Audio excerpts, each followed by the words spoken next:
Hello, my name's Reagan, and I'm going to be wrapping up all of the books that I read in September. September was a pretty good reading month for me. I read 8 books, which is kind of on the higher end for me compared to other months in the earlier part of this year. And yeah, I read some good stuff. The first book that I read in September was a continuation from what I was reading in August. I think I finished this on like the first day of September, but that is Call Me By Your Name by Andre Ossimon. Is that how you say his last name? I'm so sorry, Andre. But yeah, this is Call Me By Your Name. I've read this before. I really like to read this in the summertime just because it's so incredibly atmospheric. So this book is about Elio, who during the summertime he goes and lives with his family in their mansion in the Italian Riviera, which it's just so picturesque, and this author does such a good job of describing the setting and just like the feeling in the end of summer. Like, it was like so good, and it's so perfect to read kind of end of summer too. Elio's father is a college professor, and so every year they have a master's student or just like an older student come and stay with them and do work with him and just study with him throughout the summer. And so this year a man called Oliver comes, and Elio and him kind of develop this twisted, a little bit dark, but ultimately romantic relationship. And it's interesting because Elio is a younger boy and Oliver is an older man, but the whole story really is just so filled with desire and longing. Like that one song by Caroline Polachek. Is it Polachek? I can't say last names today. But Desire, I Want to Turn Into You, that's literally how this book feels. Like, it's just like lust and longing and wanting all just wrapped up in this book. His emotions are so like well portrayed. It was a good book. I kind of read this on like the vibes factor, and I rated this 4 stars. I will say I like the movie better. This is like the movie poster cover. I don't know if I've ever seen the real cover of this book, but I kind of like the movie better. Like, fuck Armie Hammer. But I kind of like the ending of the movie a little bit better than this one. I think that one, it really just like, oh my gosh, it's literally just, it wraps it up so well in such like in a heartbreaking way that I don't really feel like we need the last few chapters of this one because it extends past the ending in this book. I do really like how this book explores like his thoughts and his feelings more than in the movie, but I just love the way that they acted that movie, and also just the scenery and the setting and the music. Oh my god, the music in that movie is so good.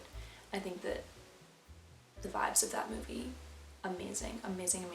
But I do think that this one I don't like as much, which is totally okay. I do really like this, but it's not like my most favorite book that I've ever read. I just like to read this in specific time, and this was perfect for what it was and the time that I was reading it.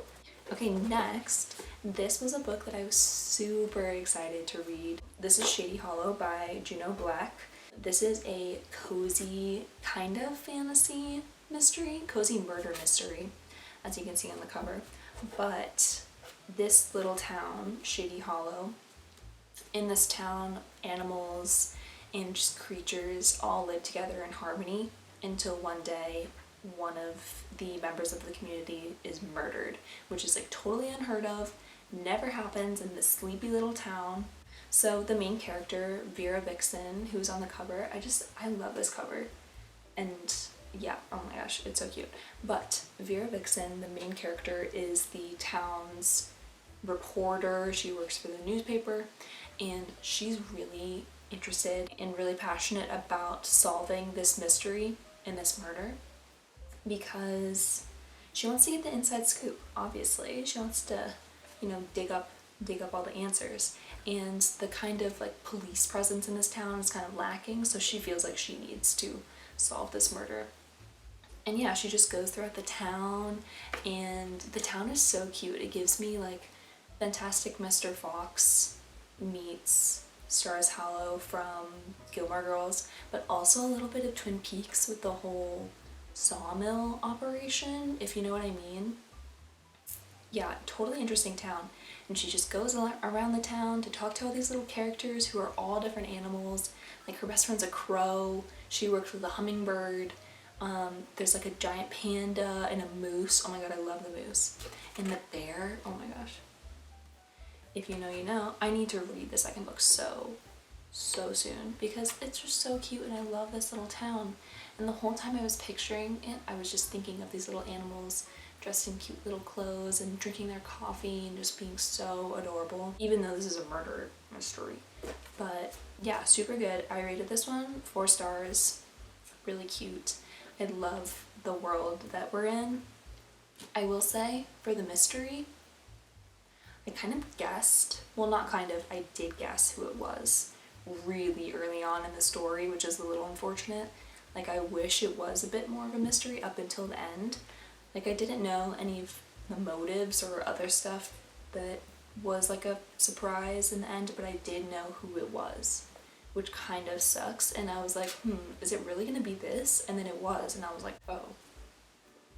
Could have been done a little bit better in my opinion, but it's fine.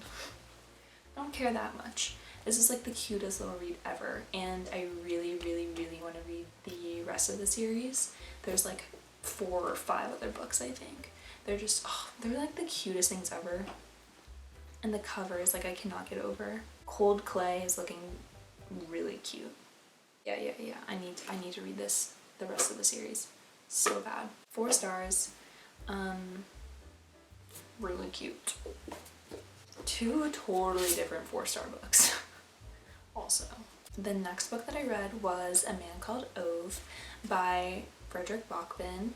I recently read Anxious People, I think maybe in August or something, and I loved that book. Like, loved it. So I was really excited about going into another one of his books, and this one I already own. I really want to read Beartown and that whole series, and then maybe, what is it? My grandmother told me to tell you she's sorry. I kind of want to read that too, but I had this one on my shelf, and I've had this for years, and I've just never gotten around to it, but I finally did. So this book is about Ove, obviously, and he's just a grumpy little old man. He doesn't really have any friends, and he's just really kind of upset with life, and he's over it. One day, a new set of neighbors moves into the house right next door to him, and that kind of like flips his life upside down and really throws a wrench into all of his plans, into his routine and everything.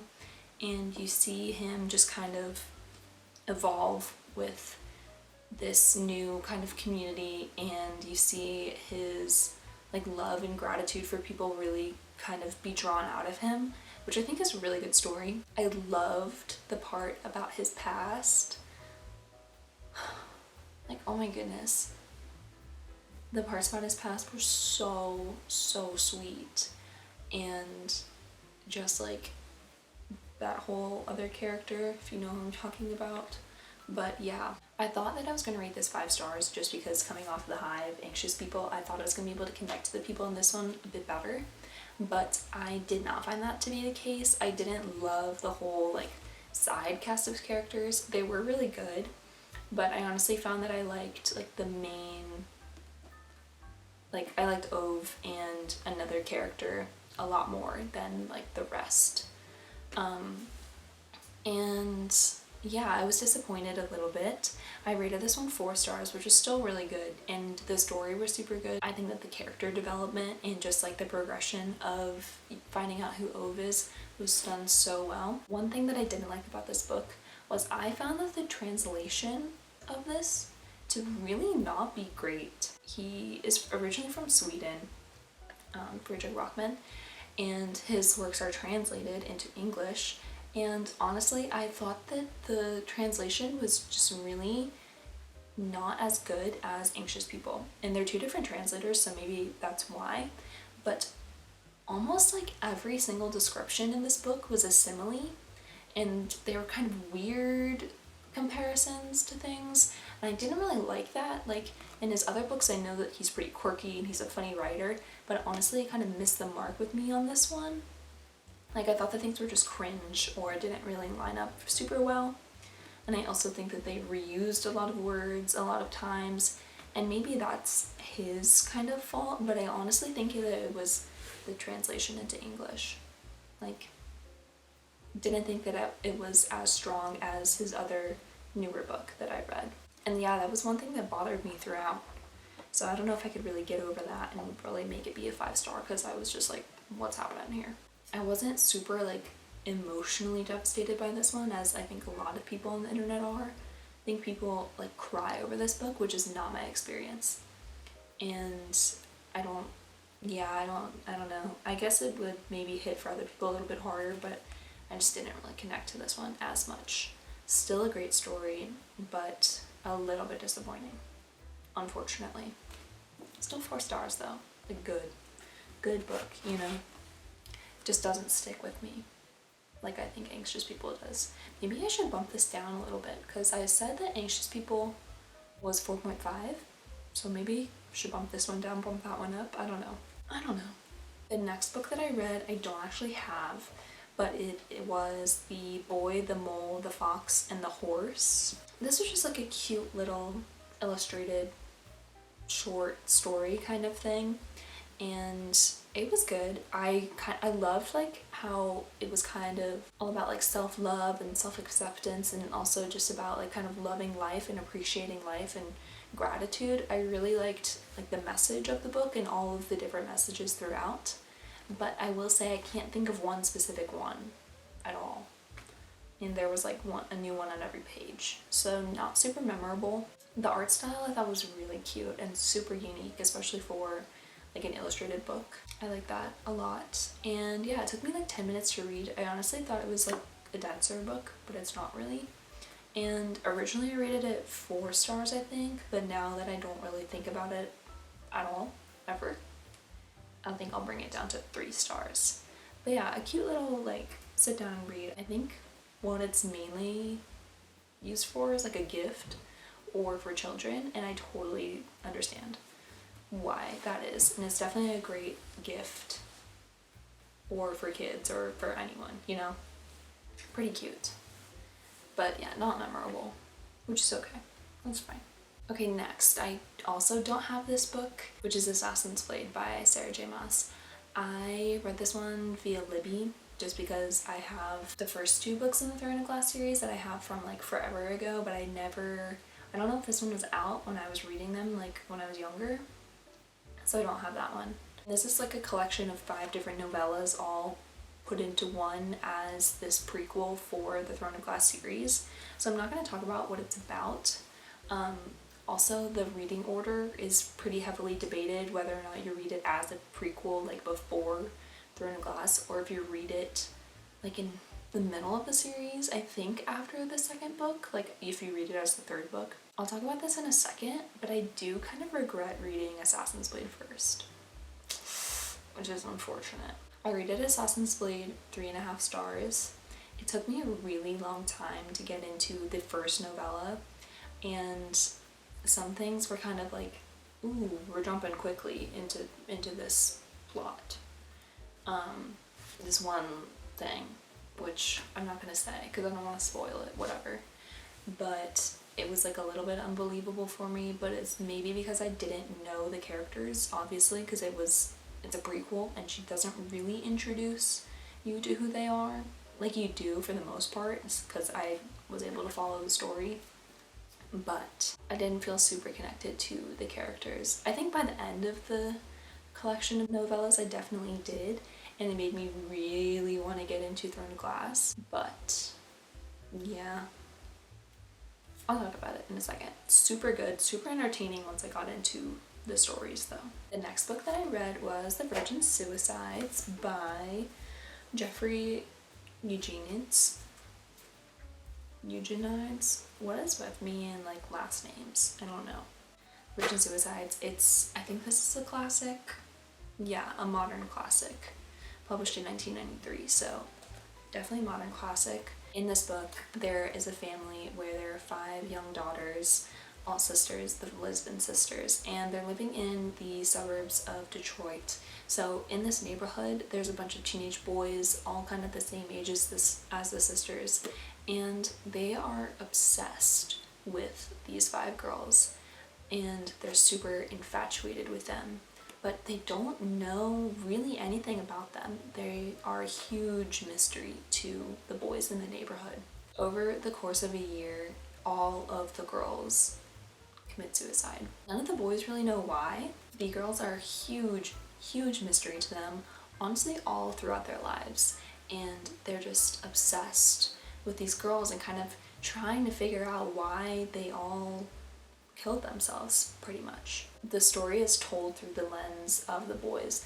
It's not really even a story about the girls, it's more about the story of the boys and how impacted they are by these 5 girls. And I think that the author did a really good job of telling the story through that lens. Like, if you go into this book expecting it to be like the girls and really an exploration of who they are and what was happening to them, like, that's really not what you get from this. It's really just about these boys like kind of pining after these girls and being so obsessed and just being baffled by them all the time, and honestly even a little bit afraid of these girls. I didn't love this story for like the story aspect of it, like the plot, I guess, because there wasn't really any plot, but I do think that I really like the characters. I love his descriptions of stuff, and his prose is so beautiful and it can really put you into a moment so well. Like the way that his lens is of the boys and how they see these girls and like their bedrooms and stuff, I can see so well. Like, that's truly a talent. There's such like a moodiness, and the tone is really, really interesting going throughout this book. And honestly, like, Sofia Coppola, perfect for the movie adaptation to this, because the aesthetic of this book is like insane. I feel like I'm not the greatest at like picking up stuff within classics, like connecting them to deeper meanings and themes and stuff, but I think that this book specifically was just like such an interesting atmosphere and setting and like character study, and really like the minds of these boys are so interesting to go through. Because I mean, I'm a girl and I never had this like teenage boy perspective on other girls. I never experienced that, and it's so interesting to read that, and I think that this author does it so well. I rated this one 4 stars. Again, can we see a theme here? Yeah, just because like the story was a little bit hard to get through. It's definitely like a deep subject matter. If that, like, literally this isn't what you want to read about, like, don't read that. I think that the vibes of this and just how well the author is able to write this lens, this boyhood lens on like the mystery of young girls, that's so good, so good. But yeah, not the most favorite thing I've ever read either, which is fine. Totally something that is sticking with me though. Like, I do think about this pretty often, but like the actual reading of it, I was like, oh, yikes, you know? But stepping away from it, it's like, it's better to think about. The next book that I read was The Guest by Emma Cline. I read this for a video that hopefully, like, hoping and praying that actually comes out soon. So I'm not going to say too much of what my like thoughts are on this, because you're gonna have to go watch that. But a quick little synopsis. So Alex is a struggling girl living in New York City. Love that. Young 20s. Literally wish that was me. Like, wish I was in New York City, even if I was struggling. Like, need that. But she comes across this opportunity where she starts living with this man in Long Island over, like, right around, like, Labor Day. And yeah, she's like, ooh, I've got this so good. Like, I'm living in this house with this wealthy man. Like, awesome. Love it. Could stay here forever. Eventually, she does something a little messed up, wrong, and she gets kicked out. of the house. Instead of going back to New York and kind of getting our life back on track, she is like, no, I'm gonna stay here on Long Island, kind of flip through my connections and kind of just find my way around and stay here until Labor Day when I can confront this man again and I can get my life back. If you want to see what I rated this, wait for that video to come out. Pretty good. A fun read for sure, and quick. It's not very long, and the text is massive, so the guess I am inclined. Okay, so the last book that I read was Throne of Glass by Sarah J. Maas. First of all, like, what's happening here? Literally, what is happening to this book? Something went wrong here. I've had this book for years, literally since middle school. I'm pretty sure I read this in middle school because my friends were so obsessed with it, and so I was like trying to be included, you know? I wanted to know what the tea was. Just remember it being such a huge thing for my friends and my friend group in middle school. Now that it has such a crazy hype following on all of the book media places, like I wanted to revisit it because I have the first two books in this cover, which is so funny. Like in this god-awful cover. Honestly, it's not too bad though. Like it could be worse, but the new ones are much prettier. But I kind of love this, like it's very much YA. But yeah, I don't think I ever got past the second book in the series, and I'm interested to continue it for sure, especially after reading Assassin's Blade and this one. But this is a young adult fantasy book, and in it, the main character Selena is the world's best assassin, or the country's best, I can't remember. At the start of this book, she is pretty much a slave because she did something really bad, and the king punished her by making her a slave in this really, really terrible place. And one day, the prince comes and asks Selena to compete in this competition for him. In this competition, she would have to fight other people to become the king's champion. So she'd have to be the very best out of all these different people. Kind of like the Hunger Games, but it's definitely different. Like the setup kind of is the same, but the whole competition, very different. If she does this competition, she can win her freedom.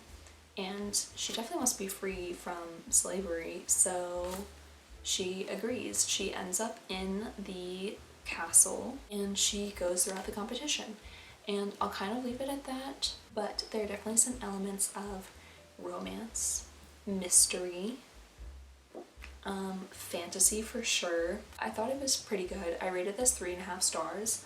I honestly think that I like Assassin's Blade better because I think that the writing in this is pretty juvenile, which makes sense because she was like super young when she wrote this. Reading this, I definitely wanted to go into the next book like pretty quickly, and I just like haven't really, so I'm going to continue on with that. But my whole kind of spiel. So, in this book, there is a lot of stuff that's unexplained, and I think that if I didn't read Assassin's Blade first and I was reading this book, I would have been like, what the heck are we talking about? Why are we doing this? Like, what is happening? I think I would be really in the dark.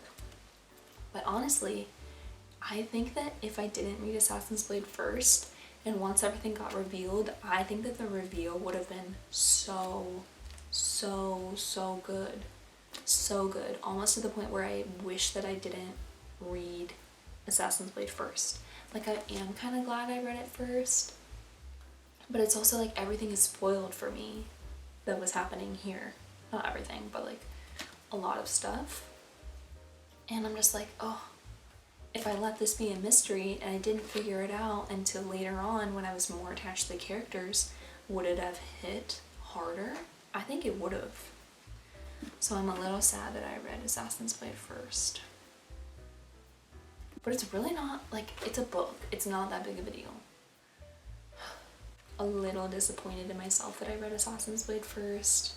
I mean, yeah, it's a good prequel to, like, know what she went through before the start of this, because it answers everything. Still, like, I kind of wish I got that big reveal, because I love that in a book. I love that in the book. But yeah, 3.5. Some parts of this super repetitive, kind of boring, and I wasn't, like, there were parts where I was like really interested in the story, and then other parts where I was like, okay, we can speed this up a little bit. We can do that. I also think that this is supposed to be really different from the rest of the story, and I kind of don't like when Sarah J Maas does that with her books. Like, that was kind of what ACOTAR was like. And yeah, I don't know. I will say that I do think her magic system in this is way better than, I mean, I've only read like a few, well, I've only read 2 of her books in this series, whereas I read 3 in the other one. I do like the magic system in here a bit better, but who knows, maybe that will change once we get further down the line. But yeah, these are all of the books that I read in September. Pretty good reading month. Nothing was below a 3.5, but also nothing was above a 4, which is kind of funny. No 5 stars this month, but I also think that I had like a bajillion in August, so maybe it kind of balances out. But oh my goodness, I'm so excited for what I'm reading in October. I love my fall books and my October TBR. If you want to go watch me pick that out, go watch my last video because that was super fun.